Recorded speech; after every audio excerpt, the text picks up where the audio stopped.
one, it's serious. They not ready.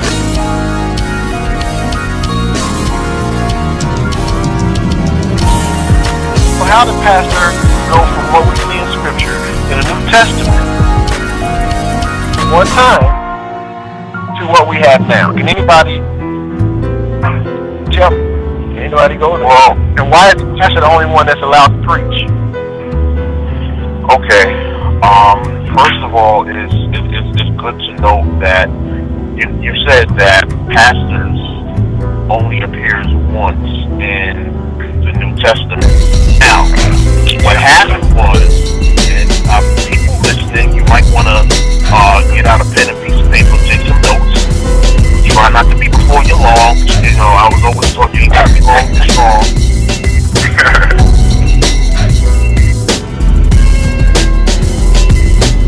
Around 107 AD, there was a man named Ignatius of Antioch.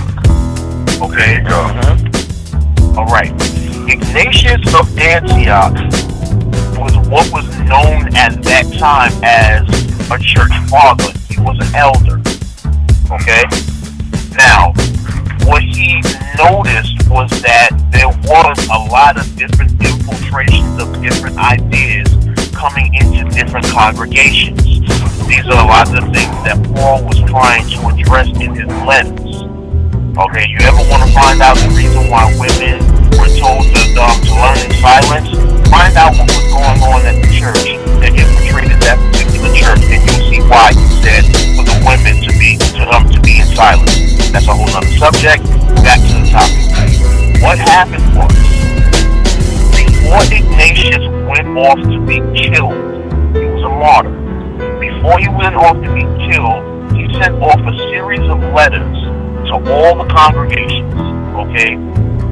6 of the 7 letters that he sent off had the same tone to it.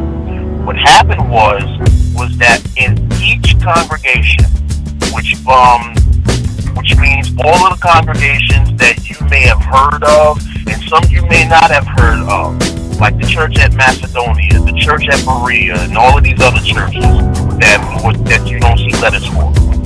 All of these churches who had a college of elders, there was to be one elder that was to be elevated above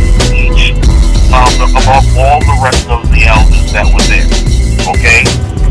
This elder was supposed to be called the bishop, the overseer. It was his job to make sure that heresy did not enter into that congregation. This happened in 107 AD. Okay? Out of that idea, okay, another 200 some odd years later, Constantine takes that to the next level. Okay? He makes the bishop part of the state. Now the bishop is an official of the Roman Catholic Church. He's afforded all of these different amenities of being the bishop. Okay? He now gets a salary. Okay? He now has special guard that he wears. Okay? A lot of the times you see people nowadays with these robes on and whatnot, it came from this. Okay? Now, let's fast forward a few hundred years, unless anybody got any questions. Alright. Let's fast forward a few hundred years, okay? You got people like Martin Luther and John Calvin, whatever his name was, okay? They're saying, we don't like what's going on in the Catholic Church. We deplore it, you know what I'm saying? It's of the devil. We're going to start our own stuff. Now, with the fear of being killed, they start to reform the church, okay? And they say, you know, well, we're not going to do this, we're going to do that, okay?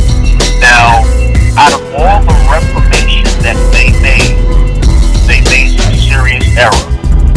One of the serious errors that they made was they did not kill church hierarchy, which was never founded before 107 AD. Alright? The church hierarchy remains. And instead of the bishop being the head of the church, pastor becomes the head of the church. And instead of preaching from the pastor's chair or the cathedra, they thought it would be best for a pastor to deliver his sermons from a pulpit, or what most people will call the altar. This is where the contemporary pastor comes from. It comes from out of the mind of Ignatius of Antioch and Martin Luther the Reformist. Back in the Bible days, these things did not exist. And I'm off my soapbox.